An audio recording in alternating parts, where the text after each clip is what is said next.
नमस्कार, मैं हूं विजय और आप देख रहे हैं यूपी न्यूज। ओयो होटल्स ने हाल ही में मेरठ में अपने होटल्स के लिए एक नया नियम लागू किया है, जिसके तहत अविवाहित कपल्स को होटल में चेक इन की अनुमति नहीं दी जाएगी। इस फैसले के बाद बेंगलुरु में भी इस तरह के नियम लागू किए जाने की संभावना जताई जा रही है।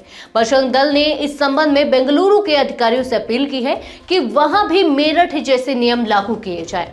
बजरंग दल के नेतृत्व में एक प्रस्ताव पेश किया गया, जिसमें यह मांग की गई है कि अविवाहित जोड़ों को न केवल ओयो होटल्स बल्कि अन्य होटलों, सर्विस अपार्टमेंट्स, लॉज और होम स्टे में भी कमरे न दिए जाए। बजरंग दल का कहना है कि इन स्थानों पर अवैध गतिविधियों का खतरा बढ़ सकता है और अविवाहित जोड़ों का सीमा लांघने की संभावना रहती है।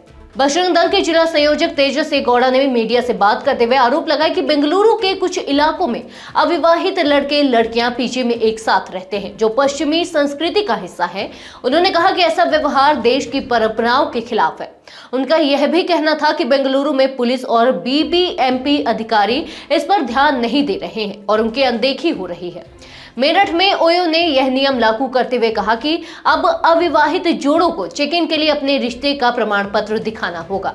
अगर कोई जोड़ा ओयो होटल का कमरा बुक करता है तो उसे अपनी शादी का प्रमाण पत्र या किसी वैध रिश्ते का प्रमाण प्रस्तुत करना होगा। ओयो का यह नया नियम जनवरी 2025 से लागू हो गया है। शुरुआत मेरठ से हुई और इसके बाद इसे अन्य शहरों में लागू करने पर विचार किया जा सकता है।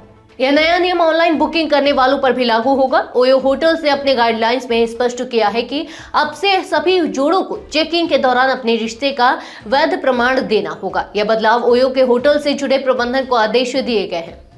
ओयो का यह कदम ऐसे समय में उठाया गया है जब भारत में युवा अविवाहित जोड़ों के लिए सार्वजनिक स्थानों पर निजी जीवन जीने के अधिकार को लेकर एक बहस चल रही है। यह नया नियम खासकर उन होटलों के लिए प्रभावी है जो ओयो से जुड़े हैं और यह संभवतः अन्य शहरों में भी लागू किया जा सकता है। यदि मेरठ में इसका प्रभाव सकारात्मक होता है, ओयो द्वारा इस नए नियम को लागू करने के बाद कई लोग इसे व्यक्तिगत स्वतंत्रता के खिलाफ मानते हैं, तो कुछ लोग इसे समाज की नैतिकता के लिए आवश्यक कदम मानते हैं। इस फैसले से बहस छिड़ने की संभावना है, क्योंकि यह मुद्दा भारतीय समाज की बदलती मानसिकता और पारंपरिक मूल्यों के बीच संघर्ष को दर्शाता है।